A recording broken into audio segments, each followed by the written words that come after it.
बिस्मिल्लाहिर्रहमानिर्रहीम। अजीज़ तलबा, टेंसेस की इस सीरीज़ में मैं आपको खुशामदीद कहता हूँ। इससे पहले लेक्चर्स में हमने present indefinite tense, present continuous tense, present perfect tense और प्रेजेंट परफेक्ट कंटिन्यूअस टेंसेस को डिस्कस किया और मैं उम्मीद करता हूँ कि आपने इन क्लासेस को अच्छे तरीके से देखा होगा और कॉन्सेप्ट्स को समझा होगा। आज से हम पास्ट टेंसेस को डिस्कस करने जा रहे हैं और आज हम डिस्कस करेंगे पास्ट इंडेफिनिट टेंस। आपने एक बात जहन में रखनी है कि हर टेंस दूसरे टेंस के साथ इंटरलिंक्ड है। हर टेंस का दूसरे टेंस के साथ कोई ना कोई ताल्लुक बनता है। तो आज जब हम डिस्कस करेंगे पास्ट इंडेफिनिट टेंस को, हम इसे लेकर चलेंगे प्रेजेंट परफेक्ट टेंस के साथ और देखेंगे कि कहां हमने इनके दरमियान को फर्क करना है, कहां फर्क मौजूद है और इनके दरमियान जो फर्क की बारीकियां हैं उनको हमने समझना है। आइए बिस्मिल्लाह करते हैं। तो आज हम डिस्कस करने जा रहे हैं पास्ट इंडेफिनिट टेंस और इसी के साथ हम लेकर चलने वाले हैं प्रेजेंट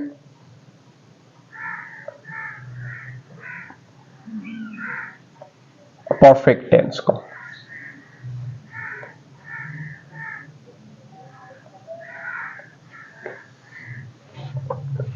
पास्ट इंडेफिनिट टेंस और प्रेजेंट परफेक्ट टेंस। तो जब हम बात करते हैं प्रेजेंट परफेक्ट टेंस की, तो इसमें हम एक ऐसे एक्शन की बात करेंगे जो कि हाल ही में मुकम्मल हुआ है, यानी are recently completed action. Are recently completed action, एक ऐसा एक्शन जो अभी अभी कंप्लीट हुआ है, अभी अभी हमने उसे खत्म किया है। एक ऐसा काम है जो शुरू तो माजी में हुआ लेकिन अभी अभी उसे हमने निपटाया है, उसे हमने खत्म किया है। और जब हम बात करते हैं पास्ट इंडेफिनिट टेंस की, तो ये हमें एक ऐसे एक्शन की तरफ लेके चलता है, ये हमें एक ऐसे एक्शन की निशानदेही करके देता है कि जो माजी के किसी मखसूस पॉइंट की निशानदेही करता है, माजी के किसी मखसूस मोमेंट की, लम्हे की निशानदेही करता है। तो हम कह सकते हैं कि it refers to some specific point और मोमेंट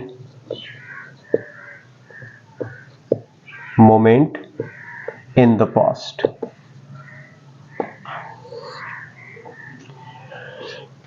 मैं फिर एक बार बात को दोहरा देता हूं कि जब हम बात करेंगे प्रेजेंट परफेक्ट टेंस की, तो इसका मतलब है हम एक ऐसे काम के बारे में बात कर रहे हैं कि जो माजी में शुरू हुआ और हाल ही में उसका इख्तिताम हुआ। और जब हम बात करेंगे पास्ट इंडेफिनिट टेंस की, तो ये हमें एक ऐसे एक्शन, एक ऐसे काम की तरफ इशारा करके देगा कि जो माजी के किसी मखसूस नुक्ते की, मखसूस पॉइंट की, मखसूस लम्हे की निशानदेही करता होगा। आइए हम इसको जरा समझ लेते हैं। सबसे पहले हम इसकी स्ट्रक्चर को देखते हैं कि हमने इसको बनाना कैसे है और फिर उर्दू में हमारे असातिज़ा कराम किस तरह से इसकी निशानदेही करते हैं वो भी हम देख लेते हैं। देखिए, जब हम इसकी कंस्ट्रक्शन की बात करते हैं तो इसमें हमने second form of the verb को इस्तेमाल करना है। Second form of the verb यानी फेल की दूसरी फॉर्म। अगर हमारे पास फॉर्म्स हैं, मिसाल के तौर पे प्ले, प्लेड और फिर प्लेड, तो हम बात कर रहे हैं इस सेकंड फॉर्म की। हर सब्जेक्ट के साथ बिला तमीज, बिला फर्क हमने दूसरी फॉर्म का इस्तेमाल करना है, चाहे वो थर्ड पर्सन सिंगुलर है, चाहे वो थर्ड पर्सन प्लूरल है, फर्स्ट पर्सन है, सेकंड पर्सन है, जो भी है, हमने सबके साथ second form of the verb को इस्तेमाल करना है। अगर हमारा सेंटेंस नेगेटिव होगा तो इस नेगेटिव सेंटेंस के अंदर हम डिड नॉट के साथ V1 यानी फर्स्ट फॉर्म को इस्तेमाल करेंगे, क्योंकि आपको पता है कि बगैर इमदादी फेल के, बगैर हेल्पिंग वर्ब के ना तो हम किसी सेंटेंस को निगेट कर सकते हैं और ना ही उसे हम इंटरोगेटिव बना सकते हैं। तो इसमें हमारा जो हेल्पिंग वर्ब है वो है डिड। डिड नॉट के साथ first form of the verb लगाएंगे तो हमारा सेंटेंस निगेटिव बन जाएगा, वो निगेट करेगा किसी से स्टेटमेंट की। और अगर हम इसी डिड को सब्जेक्ट से पहले लिख देंगे और उसके साथ हम V1 यानी first form of the verb इस्तेमाल करेंगे तो हमारा सेंटेंस इंटरोगेटिव हो जाएगा। तो उसके लिए स्ट्रक्चर क्या रहेगी, हमने सबसे पहले डिड लिखना है, उसके बाद हमने सब्जेक्ट लिखना है और फिर उसके बाद हमने V1 इस्तेमाल करके आखिर में क्वेश्चन मार्क, और यहां निगेट करने के लिए हम फुल स्टॉप यानी पीरियड लगाएंगे और इंटरोगेटिव बनाने के लिए हमने आखिर में क्वेश्चन मार्क लगाना होता है। ये तो आपको बखूबी इल्म होगा क्योंकि ये हम 5वीं 6ठी क्लास से ही पढ़ना शुरू कर देते हैं। अब हमारे पास जो असातिज़ा इकराम की बताई हुई निशानियां हैं वो क्या है, हमें बताया जाता है स्कूल लेवल पे कि आपने देखना है उर्दू फिक्रे के आखिर में ता था, ती थी वगैरह वगैरह, या फिर अलिफ, छोटी ए, बड़ी ए वगैरह, ये आ जाए फिक्रे के आखिर में तो आपने उसकी ट्रांसलेशन पास्ट इंडेफिनेट टेंस में करनी है। हमें बता दिया जाता है असातिज़ा इकराम की जानिब से कि ता था, ती थी, ते थे, ती थी, ते थे, ये अगर आ जाए ता ता ता, ये हमें रटवा दिया जाता है कि ता था देखो, ती थी देखो, ते थे देखो, या फिर अलिफ छोटी है बड़ी है देखो, तो आपका जो सेंटेंस है उसकी ट्रांसलेशन पास्ट इंडेफिनेट टेंस में होगी और यहीं से हमें गलत गाइड किया जाता है, यहीं से हम गलत गाइड हो जाते हैं और हमारे जो कंपेटिटिव लेवल है वहां पे आके हम गलतियां करते हैं, क्योंकि हमने रटा हुआ होता है फिक्रे के आखिर में ये अलामत आएगी तो इसकी ट्रांसलेशन फ्लॉ टेंस में होगी। तो हमने इनसे गुरेज करना है। जब तक हम इनसे गुरेज नहीं करेंगे हमारे 100% भूलने के चांसेस हैं। आइए अब थोड़ा सा हम डिस्कस कर लेते हैं कि कहां पे पास्ट इंडेफिनेट और प्रेजेंट परफेक्ट टेंस के अंदर फर्क मौजूद है। आइए बिस्मिल्लाह करते हैं। देखिए मैं आपके लिए कुछ फिकरात यहां बोर्ड पे लिख रहा हूं, आपने बड़े ध्यान से इन फिकरात को देखना है और फिर मेरे साथ समझने की कोशिश करनी है कि कहां पे फिक्रे के अंदर नुक्स मौजूद है, कहां पे गलती है। आइए बिस्मिल्लाह करते हैं। मैं आपके लिए लिख रहा हूं,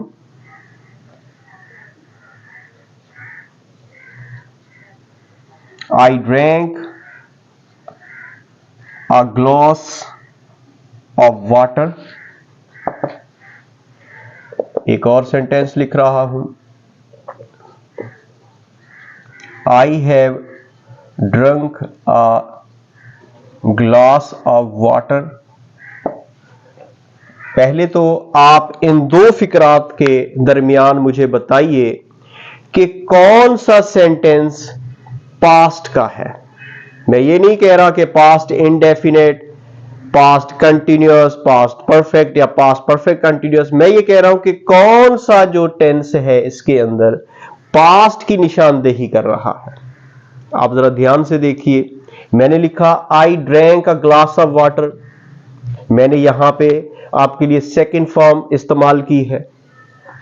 फिर मैंने लिखा I have drunk a glass of water, यहां मैंने हैव के साथ third form of the verb इस्तेमाल की है। अब आप मुझे बताइए कि इनमें से कौन सा सेंटेंस पास्ट की निशानदेही कर रहा है। यकीनन 100% आपकी निगाह जाएगी कि जनाब ये वाला जो फर्स्ट सेंटेंस है ये पास्ट की निशानदेही कर रहा है, हालांकि ये भी पास्ट की निशानदेही कर रहा है। आप मुझे एक बात बताइए, मैंने पानी का एक गिलास पिया है, वो तो मैं पी चुका हूं, वो तो मैंने पीने का काम खत्म कर लिया है, तो अब इसका प्रेजेंट के साथ क्या ताल्लुक बनता है। ये भी पास्ट का एक्शन है और ये भी पास्ट का एक्शन है। अपने लिहाज से दोनों कंप्लीट एक्शंस हैं। काम ये भी हो गया है और काम ये भी हो गया है। देखें, मैंने पानी का एक गिलास पिया, मैंने पानी का एक गिलास पी लिया है। एक्शंस दोनों पास्ट के हैं, इनमें से कोई भी प्रेजेंट का एक्शन नहीं है। अब सवाल यह बनता है कि हम इसे प्रेजेंट परफेक्ट टेंस क्यों कहते हैं? क्योंकि इसका असर, इस एक्शन का असर प्रेजेंट में मौजूद है।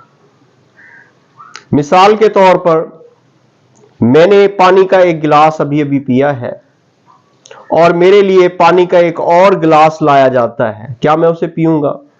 मैं कहूंगा भाई मैंने अभी अभी पानी का एक गिलास पिया है, यानी उस पीने का असर जो है, उस गिलास का जो पीने का असर है वो अभी तक मौजूद है, उसका मेंटली फिजिकली आपके अंदर असर मौजूद है। इसी वजह से हम कहते हैं कि ये प्रेजेंट परफेक्ट टेंस है, यानी इसका जो असर है, इस एक्शन को जो असर है वो प्रेजेंट तक मौजूद है। वरना दोनों एक्शंस पास्ट के हैं, ये भी पास्ट का है और ये भी पास्ट का है। एक्शंस दोनों पास्ट के हैं। उम्मीद है मेरी ये बात आपको समझ आई होगी। मैं कुछ और फिक्रात आपके लिए लिख रहा हूं, आपने मेरे साथ इनको समझने की कोशिश करनी है कि कहां पे प्रेजेंट है और कहां पे पास्ट है। एक बात मैं आपको ज़हन नशीन कर दूं कि हमेशा टाइम जो है, टाइम यही डिसाइड्स करता है। Time decides the tense. Time ने ही डिसाइड करना होता है कि टेंस कौन सा है। अगर आपको फिक्रे के अंदर कहीं पे टाइम का कोई क्लू दिया गया है, टाइम का कोई एक्सप्रेशन मौजूद है, तो उसको सामने रख के आपने टेंस में तब्दीली करनी है। अदरवाइज प्रेजेंट परफेक्ट में और फिर पास्ट इंडेफिनेट में कोई फर्क नहीं समझा जाएगा। देखिए, मैं आपके लिए कुछ फिक्रात लिख रहा हूं, आपने मेरे साथ इनको समझने की कोशिश करनी है। मैंने लिखा,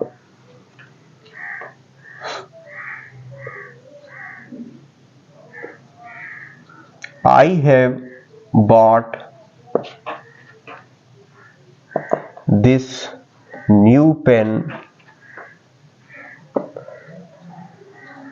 2 days ago. 2 days ago. अच्छा, फिर मैं एक और फिक्रा लिख रहा हूं। Did he post the letter? चलिए नॉट भी लिख देते हैं। Did he not post the letter so far? एक और सेंटेंस लिख रहा हूं।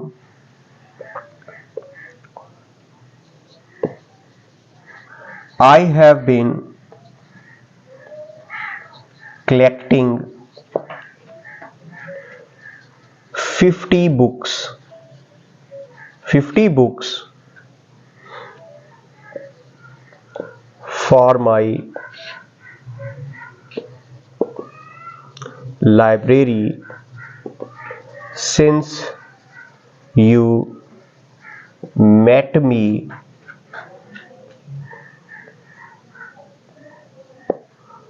2 years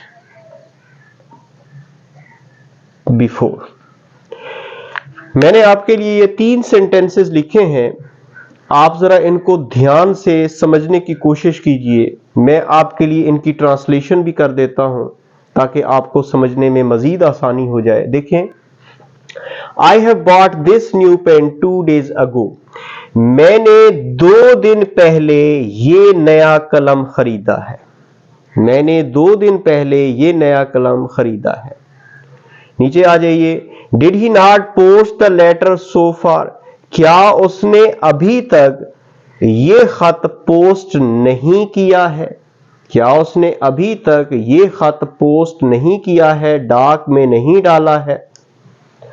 नीचे आ जाइए, I have been collecting 50 books for my library since you met me 2 years before. 2 साल पहले जब से आपसे मेरी मुलाकात हुई, जब आप मुझसे मिले, तब से मैं अपनी लाइब्रेरी के लिए 50 किताबें जमा कर रहा हूं।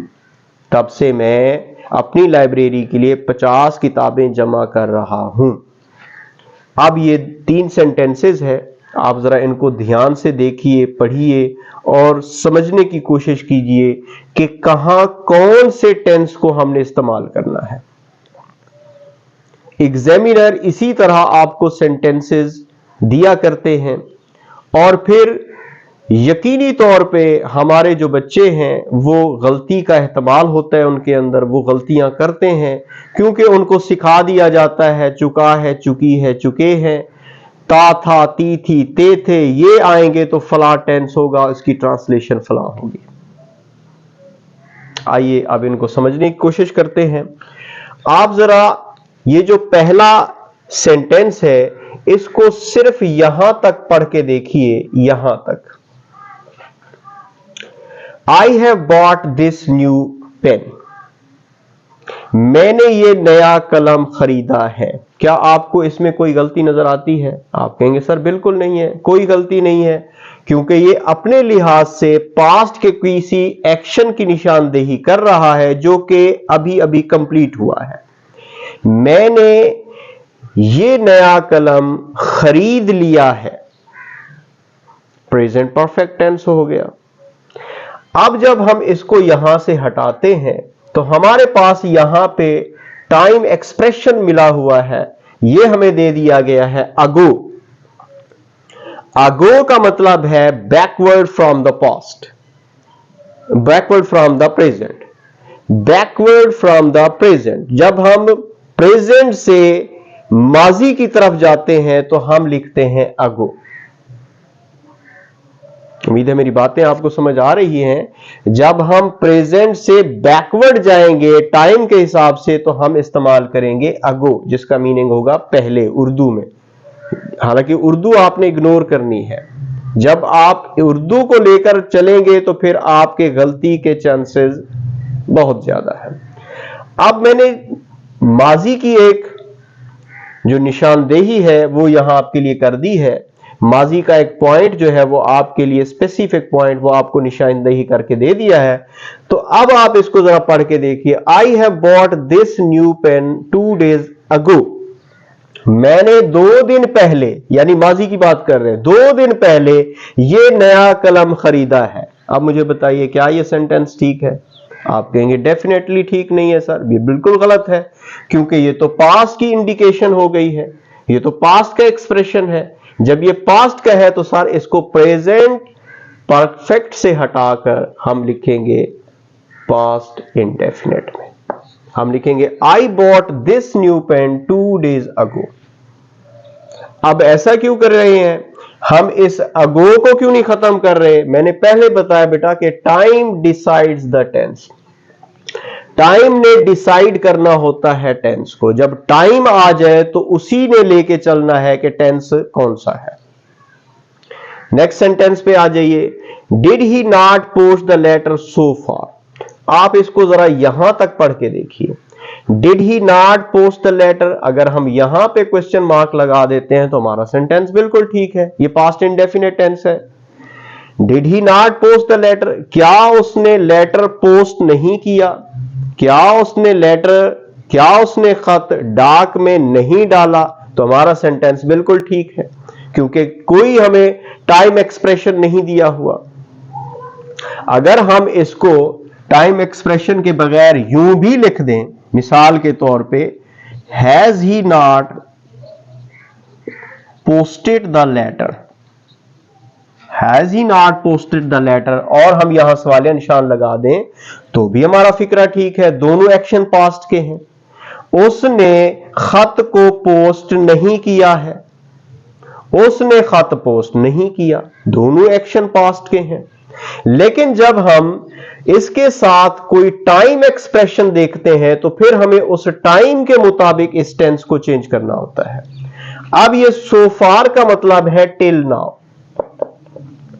यानी अभी तक, अभी तक उसने खत को पोस्ट नहीं किया है। अभी तक से जाहिर होता है कि इसका जो असर है वो प्रेजेंट में मौजूद है, तो हम इसे पास्ट में ना लिखकर लिखेंगे अब प्रेजेंट परफेक्ट टेंस में। तो अब हम इसे लिखेंगे has he not posted the letter so far, has he not posted the letter so far, क्या उसने अभी तक खत पोस्ट नहीं किया है। उम्मीद है ये फिक्र आपको समझ आया होगा। नेक्स्ट सेंटेंस पे आ जाइए। I have been collecting 50 books for my library since you met me 2 years before. आप इसको पहले यहां तक पढ़ के देखिए जहां तक मैं आपको कहता हूं, ये यहां तक। I have been collecting 50 books for my library, मैं अपनी लाइब्रेरी के लिए 50 किताबें जमा करता रहा हूं। आप कहेंगे सर 50 किताबें आपने उसकी लिमिट भी दे दी है और फिर आपने उसे प्रेजेंट परफेक्ट कंटीन्यूअस में भी लिखा हुआ है। गलती तो यहां भी है सर। बेटा इसमें हम इसको लिख सकते हैं present continuous, present perfect continuous में भी लिख सकते हैं और प्रेजेंट परफेक्ट में भी इसको लिख सकते हैं। हम यूं भी कह सकते हैं कि आई have collected 50 books for my library, मैंने अपनी लाइब्रेरी के लिए 50 किताबें जमा कर ली हैं। आई हैव कलेक्टेड। अच्छा, मुझे एक लिमिट दी गई थी कि 50 किताबें आपने जमा करनी है, तो मैं वो फिर जमा करता फिर रहा हूं। मैं 50 किताबें जमा करता रहा हूं अपनी लाइब्रेरी के लिए, ये भी एक्सप्रेशन ठीक होगा इसके लिए। अब जब हम इसके साथ सिंस इस्तेमाल करते हैं तो आपको पता है कि जो सिंस है वो पास्ट के किसी स्पेसिफिक पॉइंट की निशानदेही करता है। जब वो पास्ट के किसी स्पेसिफिक पॉइंट की, किसी स्पेसिफिक मोमेंट की निशानदेही करता है तो फिर वो पास्ट इंडेफिनिट है। और हमने देखें यहां पे लिख दिया है you met me 2 years before, यहां पे मैंने सेकंड फॉर्म इस्तेमाल कर दी है। और एक गलती मैंने और कर दी है कि यहां तो हमने बिफोर लिख दिया है। बिफोर जो है वो हमें निशानदेही कर देता है पास्ट से पास्ट की तरफ, यानी बैकवर्ड फ्रॉम पास्ट। एगो था हमारा बैकवर्ड फ्रॉम प्रेजेंट, और जो बिफोर है वो है बैकवर्ड फ्रॉम पास्ट, पास्ट के पास्ट की तरफ। आप इस बात को मजीद अच्छे तरीके से समझेंगे अगर आपने नरेशन पढ़ी हुई है, डायरेक्ट इनडायरेक्ट पढ़ी हुई है।